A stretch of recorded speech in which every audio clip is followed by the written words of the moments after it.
Welcome to our classroom. In this video, we are going to discuss chapter 4 of class 11th Commerce GSEB board. The name of the chapter is Supply. So let's begin with the chapter. Firstly, let's clarify the concept with some of the definitions. First one is production. Now, what is production? Production is the quantity of goods created by available factors of production during a fixed time period. आपके पास जितने भी factors of production हैं उनको use करके आप जो goods बनाते हैं उस पर्टिकुलर टाइम पीरियड में उसे हम बोलते हैं production. Supply, it is that amount of production which a producer is able and willing to sell in the market at a given price and at a particular point of time. As a seller, अगर मैंने कुछ पहले तो मैंने production कर लिया, फिर उसको बेचने का एज अ प्रोड्यूसर कैसे मैं उसको बेचती हूँ, मेरी इच्छा शक्ति है कि नहीं है उसको बेचने की उस पर्टिकुलर प्राइस और टाइम पे, उसको हम बोलते हैं supply. Stock is the total available amount of goods with a producer which can be offered for the sale in the market as per the ability and willingness of the seller. Seller की कितनी ability और willingness है, कितना वो बेच सकता है, वो total available amount of goods जितने उसके पास गुड्स पड़े हैं उन सबको मिला करके हम बोलेंगे स्टॉक. ठीक है, अब इसमें दो डिफरेंसेस हैं जो हम आगे डिस्कस भी करेंगे. विलिंगनेस टू सेल क्या है? स्टॉक को सप्लाई हम तभी बना सकते हैं जब एज अ प्रोड्यूसर या ट्रेडर मैं उसे उस पर्टिकुलर प्राइस और टाइम पे बेचने की इच्छा रखती हूँ, उसे बोलते हैं willingness to sell. Next comes ability to sell. Ability क्या है कि मेरे पास कितना स्टॉक पड़ा है. एग्जाम्पल है, मान लो मुझसे किसी ने मांगे 500 पैकेट्स ऑफ ऑयल, लेकिन मेरे पास पड़े हैं सिर्फ 300 packets, so I am not able to sell my goods at that particular point of time. तो एबिलिटी यानी कि मेरी क्षमता कितनी है वो आएगा आपकी एबिलिटी टू सेल में. अब नेक्स्ट टू कंसेप्ट्स हैं जो बीच में आते हैं, बट क्योंकि यहाँ पर डेफिनेशंस थे तो यहीं डाल दिया. Individual supply and market supply. Individual supply का मतलब है एक अकेला फर्म या सेलर जब कोई भी गुड्स का सप्लाई करता है मार्केट में पर्टिकुलर प्राइस और टाइम पे, उसको हम बोलते हैं इंडिविजुअल सप्लाई.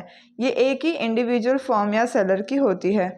ऐसी सारी इंडिविजुअल फर्म्स और सेलर्स की, जितने भी सेलर्स आपके मार्केट में अवेलेबल हैं जो वो पर्टिकुलर गुड बेच रहे हैं, उन सब का प्लस कर दीजिए तो वो आपका बन जाएगा market supply. This is mostly related to individual demand and market demand. Let's move on. इसके ये ग्राफ्स और शेड्यूल्स हैं इंडिविजुअल और मार्केट सप्लाई के. इसमें दो फॉर्म्स हैं और ये प्राइस है. अब इसको समझने के लिए थोड़ा सा हमें एज अ बिजनेसमैन की तरह सोचना पड़ेगा. जैसे जैसे आप देख रहे हैं प्राइस इंक्रीज हो रहा है, सप्लाई भी इंक्रीज हो रहा है. वाई? बिकॉज प्रोड्यूसर्स का प्रॉफिट तभी ही ज़्यादा होगा जब मार्केट में उनको ज़्यादा प्राइस मिलेगा. ठीक है, ये फर्म ए की सप्लाई है और ये फर्म बी की सप्लाई है. इन दोनों को जब प्लस कर देंगे तो कंबाइंडली इसको हम बोलेंगे मार्केट सप्लाई. इसका यहाँ पर ये शेड्यूल दिया हुआ है. Please remember that whenever you are going to draw all of these images and tables in your examinations, make sure that you all give this signatures, that what are you representing on x-axis, y-axis, then apart from that the heading of whatever it is and the points names, so that it becomes easier for the examiner to check your answer sheet and understand what you're going to say to that particular point. Coming back to the theory part, stock and supply का difference between देखें अगर हम, तो stock होता है हमारे जितने भी गुड्स हैं हमारे पास उन सब का टोटल, वो है हमारा स्टॉक. सप्लाई वो स्टॉक है जो एज अ ट्रेडर मैं एबल एंड विलिंग हूँ to sell that at a particular price and time. ठीक है, अवेलेबल स्टॉक जो है हमारा वही हमें बताता है कि कितना हम बेच सकते हैं, जबकि सप्लाई किससे डिटरमाइन होती है? हमारी एबिलिटी और विलिंगनेस से, कि भाई हम किस प्राइस पे और किस टाइम पे बेचना चाहते हैं. इसका और ये एक मेन पॉइंट है that supply is always less than stock. ताकि एज अ, मान लो मैं प्रोड्यूसर हूँ तो मैं जितने मेरे पास पैकेट्स हैं मैं सब के सब एक साथ नहीं निकाल दूँगी, मैं कुछ बचा के रखूँगी, जब आने वाली डिमांड होगी तब मैं उसको सप्लाई करूँगी. ठीक है, इसका एक एग्जांपल है, सपोज मेरे पास 500 पैकेट्स पड़े हैं और मैं बेचने के लिए सिर्फ और सिर्फ 300 पैकेट्स बेचने के लिए मैं रेडी हूँ. तो मेरा स्टॉक भले 500 पैकेट्स का है बट मेरी सप्लाई है 300 पैकेट्स की। Hopefully this was very easy for you. Next topic is determinants of supply or factors affecting supply. This is again mostly similar to the determinants of demand. First determinant and the main furthermost determinant is price. Price goes increasing, supply also goes upwards. जैसे जैसे आपका price बढ़ेगा supply भी बढ़ता जाएगा, price कम होते जाएगा supply भी कम होते जाएगा, क्योंकि कोई प्रोड्यूसर या सेलर ये नहीं चाहेगा कि कम पैसे में वो बेच के अपना प्रॉफिट कम करें या लॉस में जाएं। इसके सिवा कुछ अदर डिटर्मिनेंट्स हैं, for example price of factors of production. Now there are 4 factors of production that are land, labor, capital and entrepreneurship. ठीक है, इन सब के बारे में हम पहले वाले वीडियोस में पढ़ चुके हैं और ऑब्वियसली आप अपने बुक्स में भी देख चुके होंगे। ये प्राइजेस जो हैं, suppose let's take an example that ये इन चारों जो फैक्टर्स ऑफ प्रोडक्शन है मुझे महंगे दाम में मिले, ठीक है, और मैंने महंगा प्रोडक्शन किया, तो जब मैं सप्लाई करूंगी तब भी मैं हाई रेट पे सप्लाई करूंगी, क्योंकि मैंने महंगी चीज़ें उसमें लगाई हैं जिस समय मैं उनको प्रोड्यूस कर रही थी। ठीक है, next comes level of technology. जिन कंट्रीज़ में मशीनरी बहुत कम अवेलेबल होती है, टेक्नोलॉजी बहुत कम अवेलेबल होती है, वहाँ पर सप्लाई बहुत मुश्किल से चल रहा होता है। रीज़न बीइंग वहाँ पर लोग बना रहे होते हैं चीज़ों को, और ह्यूमन ओरिएंटेड काम में और मशीनरी के काम में ज़मीन आसमान का फ़र्क है। अगर आपके पास अच्छी टेक्नोलॉजी है तो आप बहुत तेज़ी से और बहुत अच्छी क्वालिटी का प्रोडक्शन कर सकते हैं और उसी हिसाब से आप अपनी सप्लाई को बूस्ट कर सकते हैं। So that again depends upon the level of technology that you have right now in your country. Next comes future expectations regarding prices. As a seller, अगर मुझे लगता है कि आने वाले समय में इस पर्टिकुलर गुड्स के प्राइस जो हैं बढ़ेंगे, जिनको मैंने प्रोड्यूस किया, अगर मुझे लगेगा कि प्राइस बढ़ेंगे तो मैं अभी उनका सप्लाई रोक दूंगी। मैं कब बेचूंगी उसे? जब मेरी प्राइसेस बढ़े हुए होंगे, क्योंकि तब मेरा प्रॉफिट सबसे ज़्यादा मैक्सिमाइज हो रहा होगा, मेरे को सबसे ज़्यादा प्रॉफिट मिलेगा।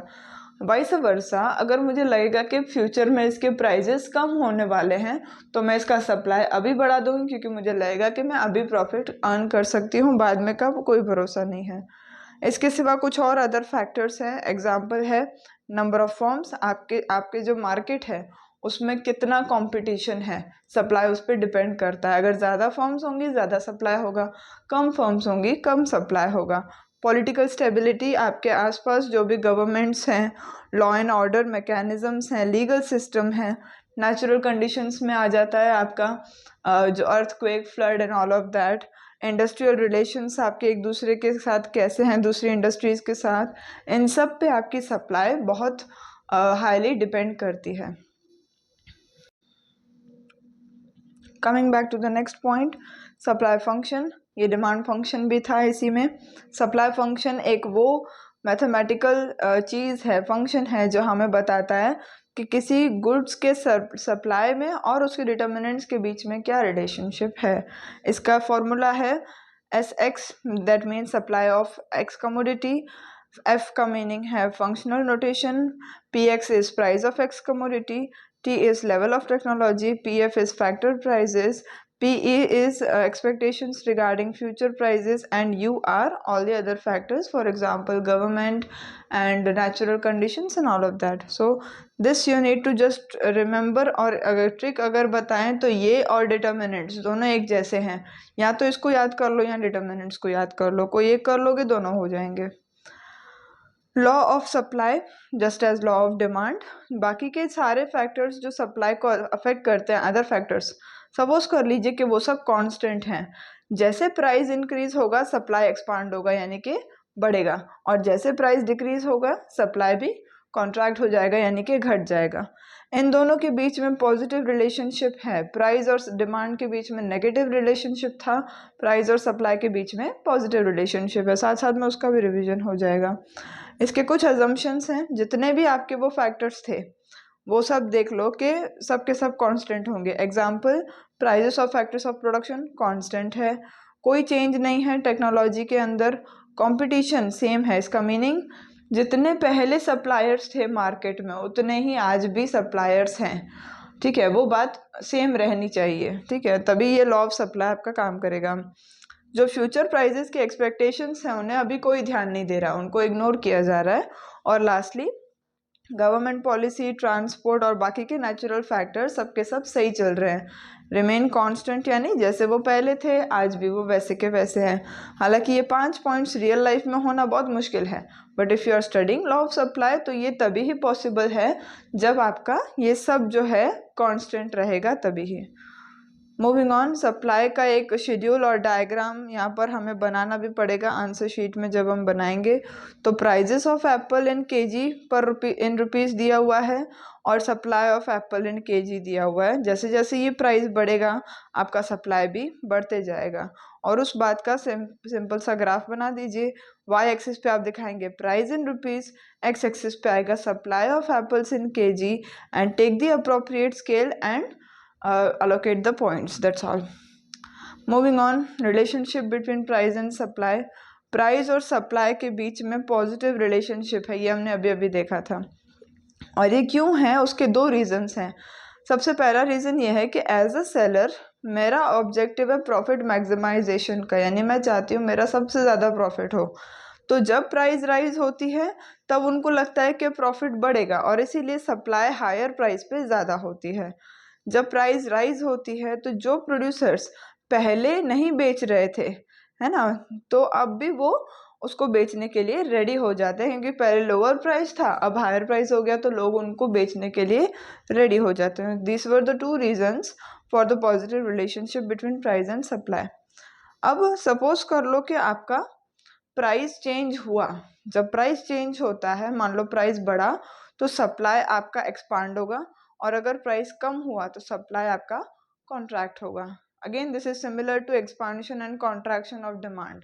ठीक है, यहाँ पर आपकी प्राइस है, टेबल में दिया हुआ है, प्राइस बढ़ रहा है, सप्लाई भी धीरे धीरे बढ़ रहा है। एक बीच का पॉइंट यानी कि ये 70 और 600, इसको हमने एज अ मेन पॉइंट ले रखा है, बेस पॉइंट ले रखा है। यहाँ से जब आप लेफ्ट साइड पे जाते हैं डिमांड कॉन्ट्रैक्ट होती है यानी कम होगी, जब आप राइट साइड पे जाते हैं तो आपका सप्लाई एक्सपांड हो जाएगा। ठीक है, सिंपल बात है। मूविंग ऑन, इंक्रीज और डिक्रीज इन सप्लाई। अब मान लो कि प्राइस उतना ही है, सेम टू सेम है प्राइस, बट बाकी के जो अदर फैक्टर्स हैं उनमें कुछ ना कुछ बदलाव आए जा रहा है। अगर वो फैक्टर्स आपके फेवर में चेंज हो रहे हैं, सप्लाई के फेवर में चेंज हो रहे हैं तो सप्लाई इंक्रीज होगा। अगर वो सप्लाई के अगेंस्ट चेंज हो रहे हैं तो सप्लाई डिक्रीज हो जाएगा। सिंपल बात है। यहाँ पर इस शेड्यूल में हम देख सकते हैं कि प्राइस सेम है, कांस्टेंट है प्राइस, बट स्टिल सप्लाई जो है वो बढ़ रहा है। इसका मतलब वो सारे जो अदर फैक्टर्स थे उनमें से कोई ऐसे फैक्टर्स हैं जो सप्लाई के फेवर में चेंज हो रहे हैं। अगेन यहाँ पर जो बीच वाला है 20 एंड 300, इसको हम बेस पॉइंट ले लेंगे और इसको हमने यहाँ पर पॉइंट दिया है ए से जब हम लेफ्ट साइड पे जाएंगे तो होगा डिक्रीज, ए से जब हम राइट साइड पे जाएंगे तो वो हो जाएगा इंक्रीज। इस हिसाब से यहाँ पर 3 कर्व्स बनते हैं, S1 S1, S2 S2 और S3 S3। That's all. Let's move on. Exceptions to the law of supply. Law of supply के भी कुछ एक्सेप्शंस हैं। सबसे पहला है रेयर गुड्स। रेयर गुड्स वो गुड्स हैं जिनकी कोई करंट प्रोडक्शन नहीं है, अभी उनको कोई नहीं बना रहा है, तो अगर मान लो उनकी प्राइजेस राइज भी हो जाएं फिर भी कोई उनका प्रोड्यूसर ही नहीं है, इसीलिए उनका सप्लाई भी राइज नहीं होता। सिंपल बात है। सेकेंड नंबर है आपका perishable goods.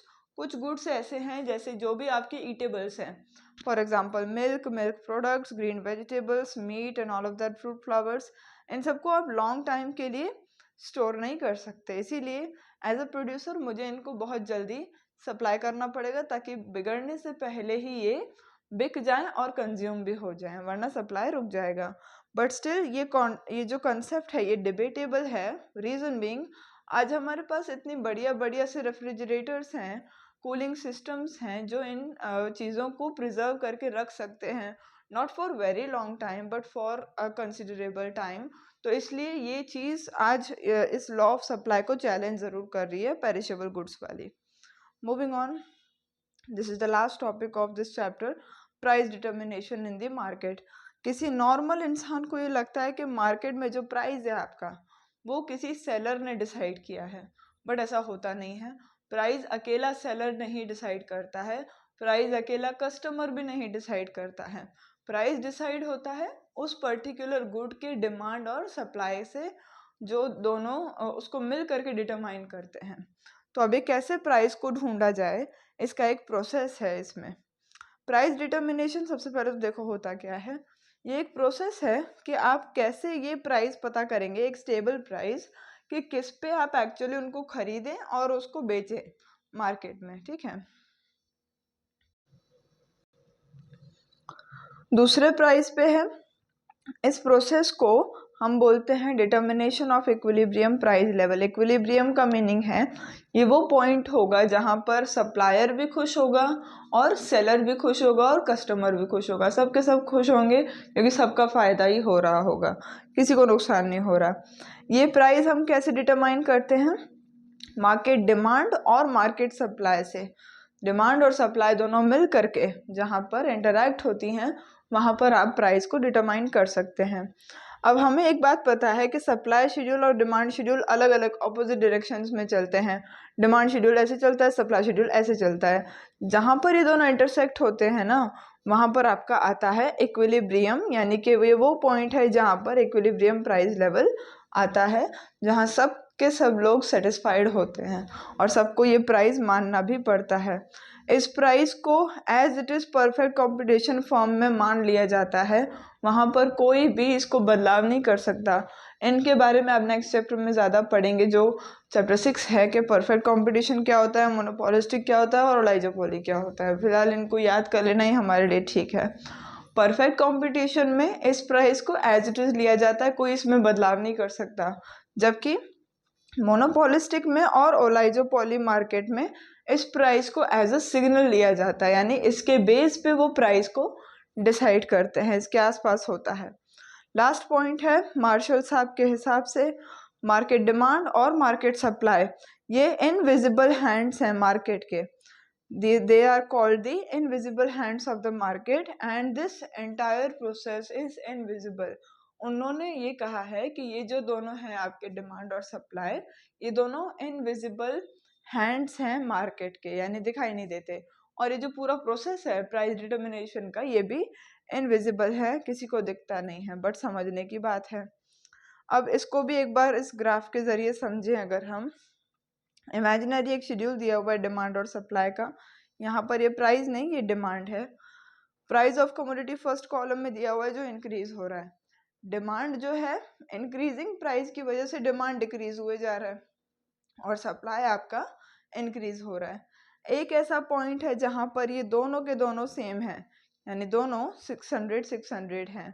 Price of commodity यहाँ पर क्या है आपका 30, यानी कि ये जो प्राइस है आपका 30, ये आपका क्या है इक्विलिब्रियम प्राइस है, यानी इस प्राइस पे ही परफेक्ट कंपटीशन में चीज़ों को बेचा जाएगा, जबकि बाकी के जो मार्केट्स हैं वो इस प्राइस को एज अ हिंट लेंगे, इसके आगे पीछे वो प्राइस को घुमाते रहेंगे। होपफुली ये चैप्टर आपने समझ लिया होगा। Thank you so much for listening me patiently. Do subscribe the channel and hit the like button if you found this video useful. Thank you so much.